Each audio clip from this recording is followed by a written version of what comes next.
कर्पूरगौरं करुणावतारं संसारसारं भुजगेन्द्रहारं सदा वसन्तं हृदयारविन्दे भवं भवानी सहितं नमामि। कथा प्रारंभ होता है, सुनो वीर हनुमान आसनान विराजियो, पवन पुत्र बलवान सियावर रामचंद्र पद जय शरणम। शंकर हरिओम जय जय सिया राम। मंगल भवन मंगल हारी उमा सहित जय जपत पुरारे, जय सिया राम जय जय सिया राम, जय सिया राम जय जय सिया राम। ब्रह्मा जी कहते हैं मुनीश्वर, इसी बीच में जैसे ही सती ने अपनी देह त्यागी और वहां पर यज्ञ में भारी विघ्न आ गया तो आकाशवाणी हुई। उन्होंने कहा, मूर्ख दक्ष दुराचारी, ये क्या अनर्थकारी कर्म कर डाला तूने। शिव भगतराज दधीचि ऋषि के कथन को भी तूने प्रमाणिक नहीं माना, और वो ब्राह्मण देवता तुझे दूसरे श्राप देकर तेरी यज्ञशाला से निकल गए तो भी तेरे समझ में नहीं आया। फिर सती जो कि तेरी पुत्री भी थी और स्वयं महादेवी थी, तूने उसका भी आदर नहीं किया। तेरे मन में वैर थी। हरि कृष्ण जी, गांव जोथड़ा, तारानगर जिला चूरू राजस्थान से जी। हर हर महादेव, प्रणाम जी। मैं ब्रह्मा जी का बेटा हूं ऐसा समझकर तू व्यर्थ में घमंड में भरा रहता है। शिव सारे संसार का के स्वामी है, तो उस पर दुर्भाग्य से का आक्रमण हो गया है, विद्या टूट पड़ी है। इस समय जो देवता तेरी सहायता के लिए आएंगे वो जगती आग से खेलेंगे। चंद्रकांत जी, हर हर महादेव, बूढ़ा खेड़ा, उगलाना मंडी से।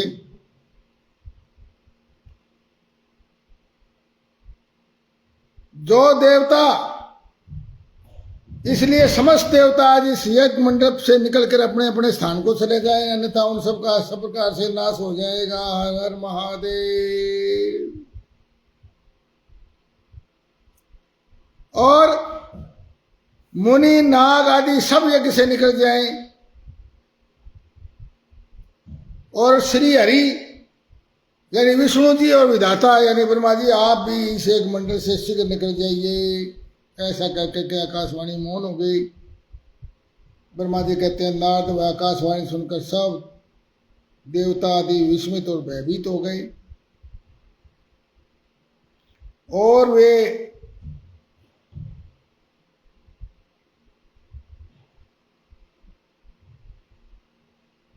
उनके मुंह से कोई बात नहीं निकली। बिरगू के मंत्र बल से भाग जाने का जो शिवगण थे, नष्ट होने से जो बच गए थे, भगवान शिव के पास पहुंचे। उन्होंने सारी घटना कह सुनाई। गण बोले, महेश्वर दक्ष बड़ा दुरात्मा और घमंडी है, उसने सती का अपमान किया, और सती ने जिस तरह अपने को शरीर त्याग किया था वो सारी घटना सुना दी। रोहित लोमसी विशाल से। हर हर महादेव। हमारे बड़े भाई साहब मनोहर लाल शर्मा जी भी कथा से जुड़ चुके हैं जी। चरण स्पर्शी प्रणाम जी। हर हर महादेव।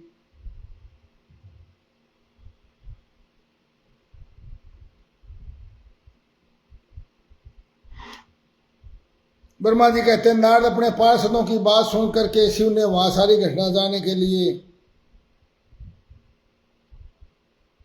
हे नारद तुमको स्मरण किया, तुम वहां पहुंचे और सारी बात सत्य का समाचार और सारा तुमने बता दिया।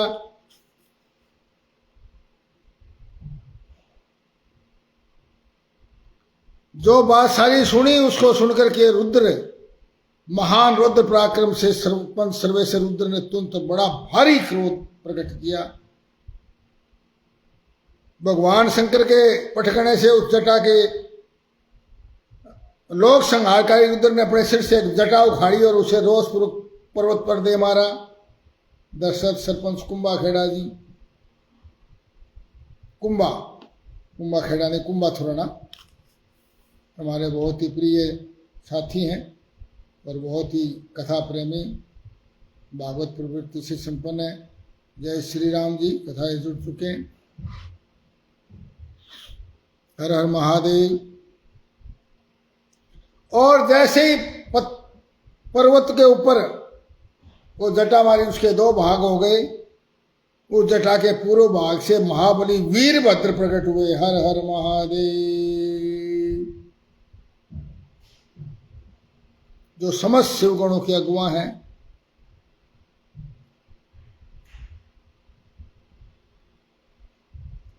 देखने में प्रलयाग्नि के समान,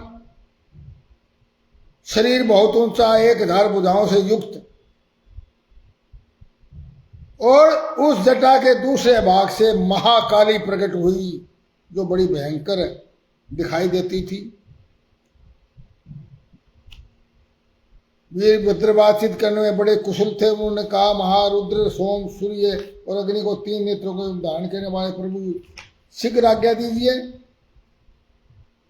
आप कहो तो मैं समस्त लोगों को उलट कर दूं, संपूर्ण प्राणियों का विनाश कर दूं।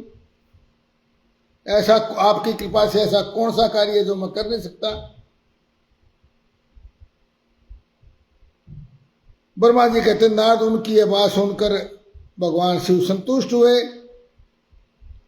और बोले, वीरभद्र तुम्हारी जय हो। ब्रह्मा जी का पुत्र दक्ष बड़ा दुष्ट है, उसको घमंड हो गया है और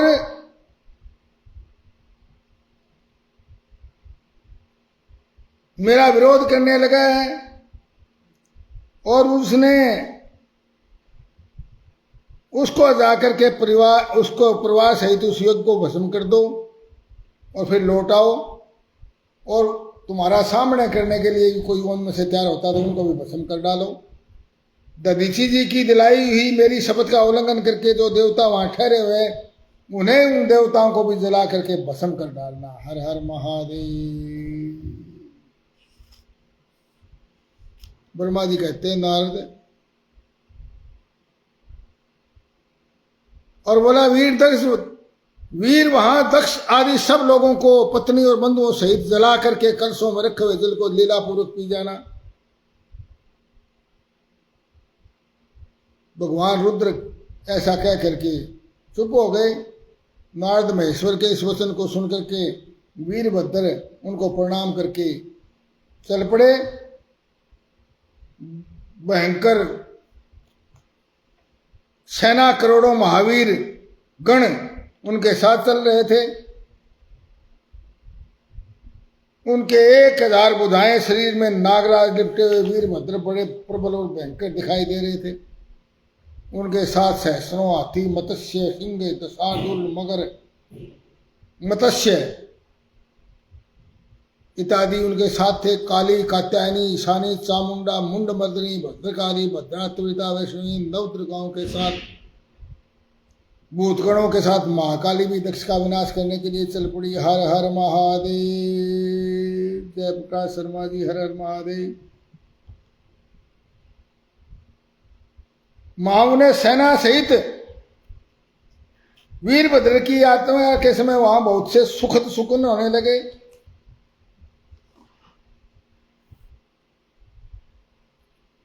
और उधर दक्ष की बाई आंख, बाई भुजा और बाई जांग फटकने लगी। कहते हैं कि बायां अंग, जब पुरुष का बायां अंग और स्त्री का दायां अंग फटकता है तो समझ लो कुछ अशुभ होने वाला है, ऐसी मान्यता है।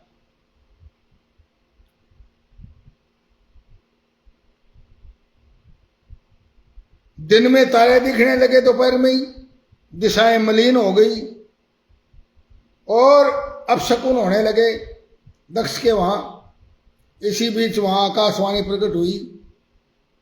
आकाशवाणी बोली, ओ दक्ष, आज तेरे जन्म को धिक्कार है।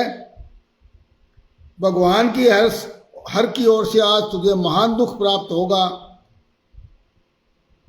अब यहां तेरे हाहाकार भी सुनाई नहीं देगा। जो मूढ़ देवता आदित्य एक में स्थित है, उनको भी महान दुख होगा। ब्रह्मा जी कहते हैं, अशुभ सूचक लक्षणों को देखकर दक्ष तथा दूसरे देवताओं को भी अत्यंत भय प्राप्त हुआ और वो सारे जो है ना भगवान विष्णु की शरण में गए। दक्ष बोले देव देव हरे विष्णु, मेरे यज्ञ की आपको रक्षा करनी चाहिए। ब्रह्मा जी कहते हैं मुनीश्वर इस प्रकार अनेक प्रकार से प्रार्थना करके श्री हरि के चरणों में गिर पड़े। श्री हरि ने कहा भगवान विष्णु ने कि हे दक्ष, मैं तुमसे तुम्हारे तत्व मोनु शर्मा जी, हर हर महादेव, मैं तुम्हें तत्व की बात बता रहा हूं, दक्ष सुनो। तुम्हें तत्व का ज्ञान नहीं है और इसलिए तुमने सबके अधिपति परमात्मा शंकर की अवहेलना की है।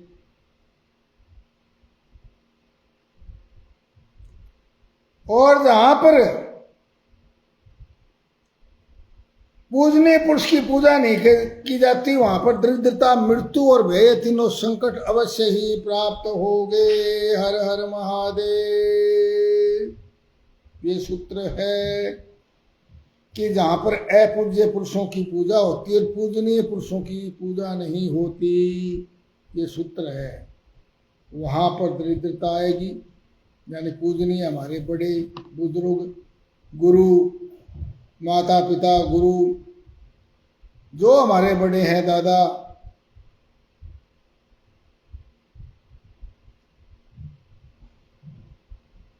भगवान भी गुरु ही हैं, बड़े हैं, पूजनीय हैं। तो इस तरह जो भी पूजनीय पुरुष है उनकी जहां पूजा नहीं की जाती, वहां पर दरिद्रता यानी गरीबी, मृत्यु यानी मौत और भय, डर, ये अवश्य संकट, तीन संकट अवश्य पैदा होते हैं। इसलिए तुम्हें सब तरह से वृषभ ध्वज भगवान का सम्मान करना चाहिए। ब्रह्मा जी कहते हैं नारद भगवान विष्णु का वचन सुनकर के तक चिंता में डूब पड़े।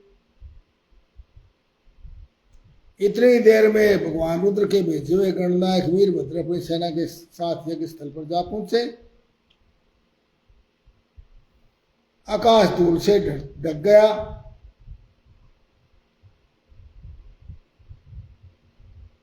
और सेना को देख करके दक्ष के मुंह में खून निकला। वे अपनी स्त्री को साथ में लेकर के भगवान विष्णु के चरणों में दंड के भांति गिर पड़े। दक्ष ने कहा विष्णु महाप्रभु, आपके बल से ही मैंने इस युग को आरंभ किया था, अतः आप इसकी रक्षा करें। भगवान विष्णु ने उसमें शिव तत्व से विमुख हुए दक्ष को समझाने के लिए कहा, दक्ष, इसमें संदेह नहीं कि मुझे तुम्हारे यज्ञ की रक्षा करनी चाहिए, क्योंकि धर्म पालक विषय मेरी सत्य प्रतिज्ञा है धर्म का पालन करना। परंतु जो मैं कहता हूं उसे सुनो।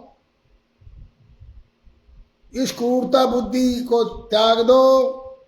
देवताओं के क्षेत्र में नैमिषारण्य में जो अद्भुत घटना घटित हुई थी उसका तुम्हें याद नहीं है। वो घटना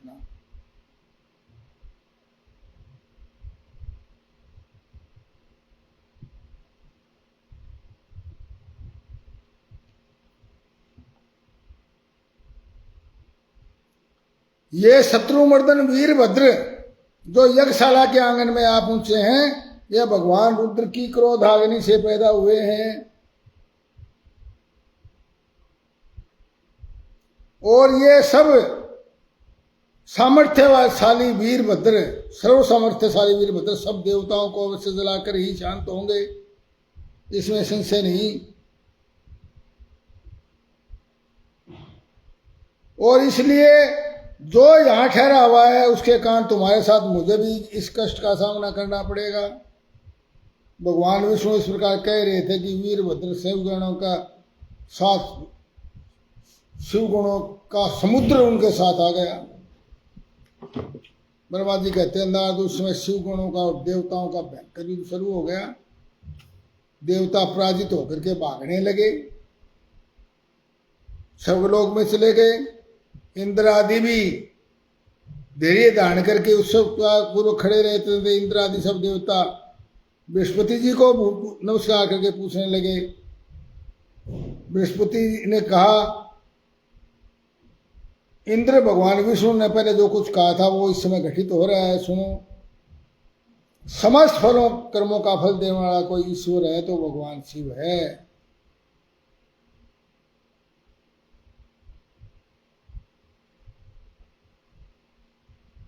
तुम इस यज्ञ में नादान मान करके देवताओं के साथ यज्ञ में आ गए,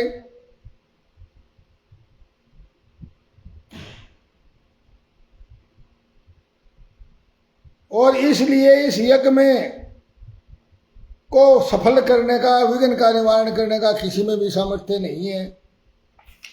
इंद्र सहित लोकपाल चिंता में पड़ गए ये बात सुनकर। तक भगवान का स्मरण, भगवान शंकर का स्मरण करके वीरभद्र ने इंद्र आदि को और लोकपालों को बहुत डांटा और देवताओं को तीखो बाण से घायल कर दिया। चोट खा करके इंद्र आदि समस्त देव सुरेश्वर भागते हुए 10 दिशाओं में चले गए।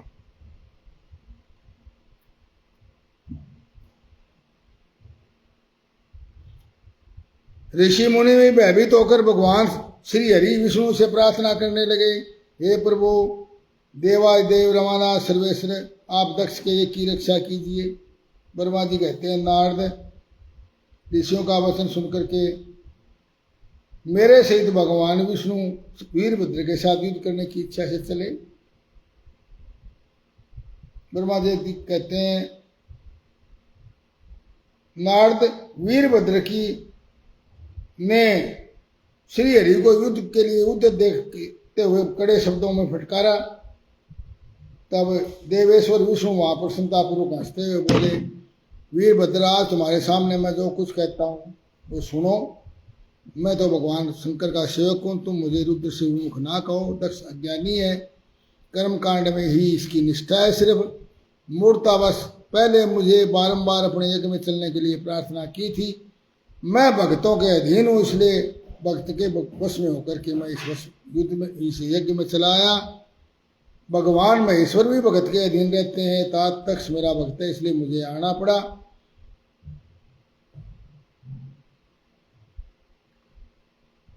मेरी प्रतिज्ञा है कि मुझे अपने भक्त की रक्षा करनी पड़ती है। तुम आगे बढ़ने से मैं तुम्हें रोकता हूं और तुम मुझे रोको। जो परिणाम वही होगा जो होने वाला होगा। मैं पराक्रम करूंगा। नारद भगवान विष्णु के ऐसा कहने पर वीरभद्र बोले, आप प्रभु के प्रिय भक्त हैं, ये जानकर प्रसन्नता हुई। वीरभद्र ने कहा, प्रभु महाप्रभु, मैंने आपके भाव की परीक्षा ले एक कड़ी बात कही है, और तो सुनो। अरे जैसे शिव है वैसे ही आप हैं, जैसे आप हैं वैसे शिव हैं, ऐसा वेद कहते हैं। ब्रह्मा जी कहते हैं, वीरभद्र का यह वचन सुनकर के श्री हरि हंस पड़े। विष्णु ने कहा, महावीर तुम मेरे साथ निशंक होकर युद्ध करो, और तुम्हारे अस्त्रों से शरीर के भर जाने पर मैं अपने आश्रम को जाऊंगा, क्योंकि युद्ध करना मेरा कर्तव्य है। जब मैं घायल हो जाऊंगा मैं चला जाऊंगा। ऐसा कहकर भगवान विष्णु चुप हो गए। और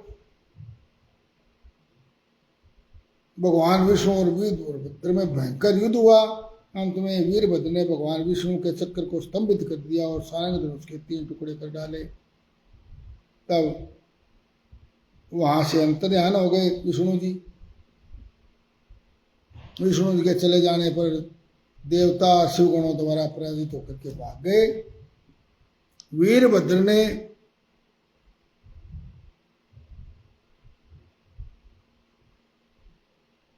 यज्ञ भी वहां पर मृग का रूप धारण करके भागने लगा, तो उसने वीरभद्र ने उस यज्ञ का भी मस्तक काट डाला। देवता और मुनियों के अंग भंग कर दिए। मृगु को उठाकर पटक दिया और उसकी दाढ़ी मूछ नोच ली। चंड ने बड़े वेग से पूखा के दांत उखाड़ लिए, क्योंकि पूर्व काल में जिस समय महादेव जी को दक्ष के द्वारा गाली दी जा रही थी, उस समय दांत दिखा दिखा करके हंसे थे। नंदी ने भग को रोषपूर्वक पृथ्वी पर दे मारा और दोनों आंखें निकाल ली, क्योंकि जब दक्ष शिव जी को श्राप दे रहे थे तो आंखों के संकेत से रुद्र का अपमान कर रहे थे।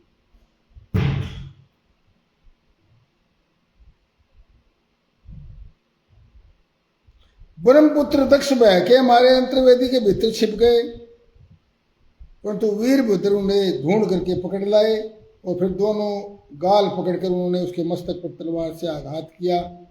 परंतु योग के प्रभाव से दक्ष का सिर अभेद्य हो गया था, इसलिए कट नहीं सका। जब वीरभद्र को ज्ञात हुआ कि संपूर्ण अस्त्रों से इसके मस्तक का भेदन नहीं हो सकता, तब उन्होंने दक्ष की छाती पर पैर रखकर दबाया और दोनों हाथों से गर्दन मरोड़कर तोड़ डाली। और शिवद्रोही दुष्ट दक्ष के उस सिर को गणनायक वीरभद्र ने हाथ से उसको सिर को तोड़ करके एक कुंड में डाल दिया। हर हर महादेव। इस प्रकार वीरभद्र दक्ष और उसका यज्ञ का विध्वंस करके कैलाश पर्वत को चले गए।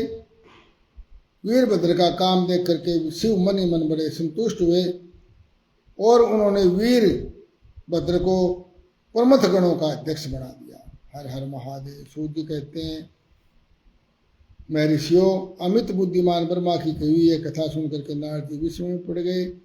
पिताजी भगवान विष्णु शिव को छोड़कर इन देवताओं के साथ तक्ष के में क्यों चले गए?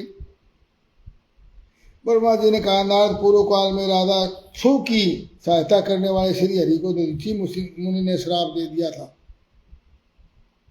ये देखिए, अब दधीचि ऋषि ऐसे थे जिन्होंने विष्णु को भी श्राप दे दिया था। किस कारण? क्योंकि उन्होंने छू की सहायता की थी, राधा छू, और राधा छू दधीचि ऋषि को मारना चाहते थे।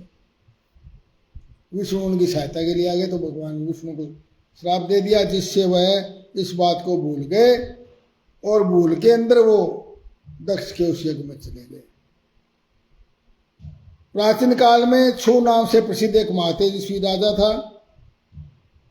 वो दधीचि ऋषि का मित्र था और दीर्घ काल की तपस्या के किसी प्रसंग से छू और दधीचि में विवाद आरंभ हो गया। विवाद में दधीचि तो कहते थे कि शूद्र, वैश्य और क्षत्रिय तीनों वर्णों में ब्राह्मण ही श्रेष्ठ है, इसमें संशय नहीं। परंतु धनवैभव के मत से मोहित हुए राजा छू का इस प्रकार से प्रतिवाद का बोला, राजा इंद्र आदि 8 लोकपालों के स्वरूप को जो धारण करता है, इसलिए राजा प्रभु है। संतोष भारद्वाज जी, हर हर महादेव। इसलिए राजा ही श्रेष्ठ है। तो बोला, मैं राजा हूं तो मैं श्रेष्ठ हूं।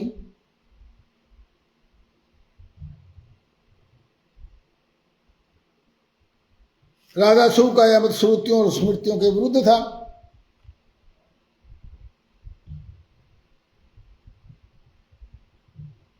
अतः दधीचि ऋषि ने क्रोध में आकर के छू के मस्तक पर बाएं मुक्के से प्रहार किया।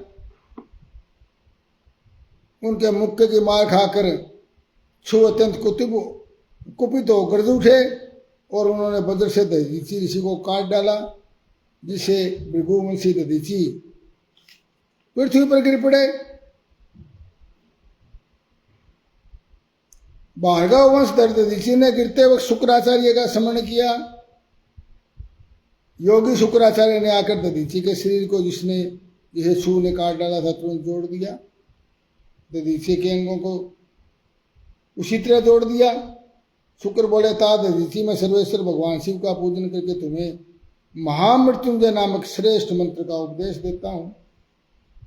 ओम त्र्यंबकम यजामहे सुगंधिम पुष्टिवर्धनम उर्वारुकमिव बन्धनान्मृत्योर्मुक्षीमामृता। यह अमृत संजीवनी मंत्र है। तुम प्रेम पूर्वक नियम से भगवान शिव का स्मरण करते हो, उस मंत्र का जप करो। जो इस मंत्र को सिद्ध कर लेता है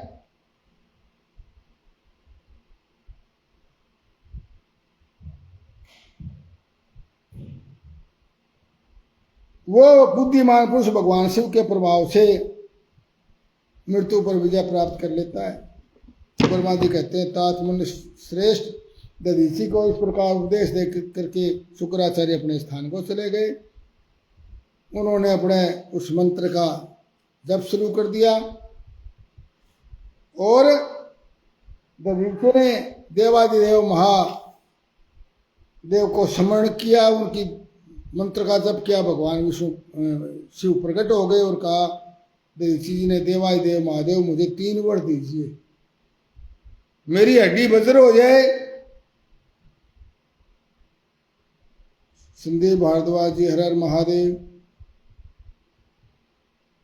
कोई मेरा वध न कर सके, और मैं सर्वत्र अदीन रहूं, यानी कभी मुझ में दीनता ना आए।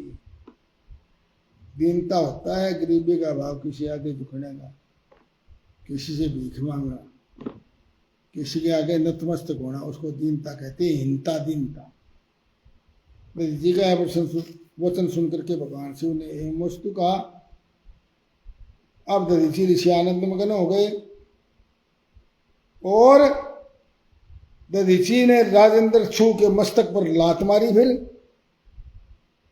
राजा छू ने क्रोध करके दधीचि पर वज्र से प्रहार किया, परंतु छू का चलाया हुआ वह वज्र शिव के प्रभाव से दधीचि का कुछ भी नहीं बिगाड़ सका। सोनू राड जी, हर हर महादेव।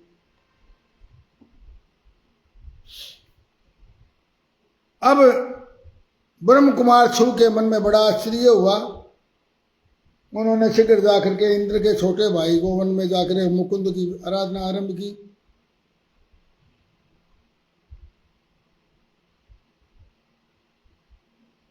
छू की पूजा से गरुड़ भगवान मधुसूदन बहुत संतुष्ट हुए और राजा को दिव्य दृष्टि प्रदान कर दी। छू को दिव्य दृष्टि से जनार्दन का दर्शन करके गुरुदेव को छू ने प्रणाम किया।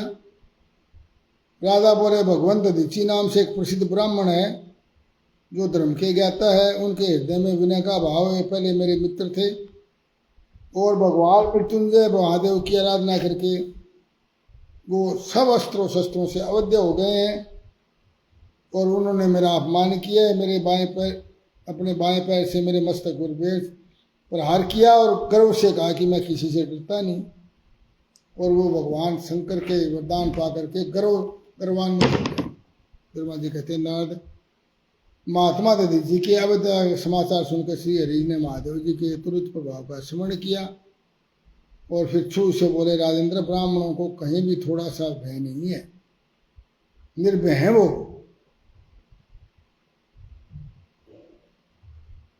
क्योंकि रुद्र भक्तों के लिए भय नाम की कोई चीज ही नहीं है। यदि मैं तुम्हारे ओर से कुछ करूंगा तो दधीचि ऋषि को दुख होगा। ब्राह्मण है क्योंकि वो, देखिए अब यहां देखिए ब्राह्मण है, कहे कि यदि मैं तुम्हारी ओर से कुछ करूं तो ब्राह्मण दधीचि को दुख होगा, वह मुझ जैसे देवता के भी शाप का कारण बन जाएगा, मेरे को भी श्राप दे सकता है। और राजेंद्र दधीचि के शाप से दक्ष के यज्ञ में सुरेश्वर शिव से मेरी पराजय होगी और फिर मेरा उत्थान भी होगा। महाराज, इसलिए मैं यहाँ तुम्हारे साथ रहकर कुछ करना नहीं चाहता और मैं अकेला ही तुम्हारे लिए दधीचि को जीतने का प्रयत्न करूंगा। तेरे साथ नहीं जा सकता, मैं अकेला ही जाऊंगा। भगवान ये विष्णु का सुन करके छू बोले, ठीक है। और राजा छू का हित साधन करने के लिए ब्राह्मण का रूप धारण करके दधीचि ऋषि के आसन पर चले गए विष्णु भगवान। दधीचि को प्रणाम करके छू की कार्य की सिद्धि के लिए उत्तम होकर बोले, विष्णु बोले, भगवान शिव की आराधना में तत्पर रहने वाले अविनाशी ब्रह्म ऋषि दधीचि, मैं तुमसे एक वर मांगता हूँ, उसे तुम मुझे दे दो। दधीचि ने कहा, ब्राह्मण आप क्या चाहते हैं, ये मुझे ज्ञात हो गया है। आप छू का काम बनाने के लिए साक्षात भगवान श्री हरि हैं और ब्राह्मण का रूप धारण करके आए हैं। देखिए आप कितने पहुंचे हुए।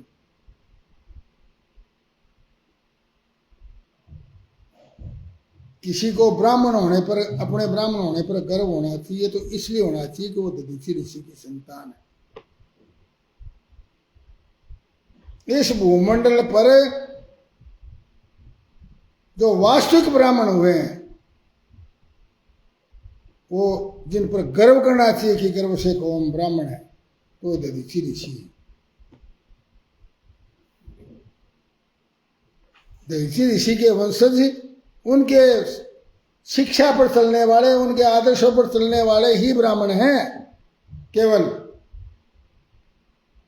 नाम लेकर के, कोई भी उनका नाम लेकर के मैं दधीचि के इससे नहीं बढ़ता हूं, जैसे कर्म करने पड़ते हैं।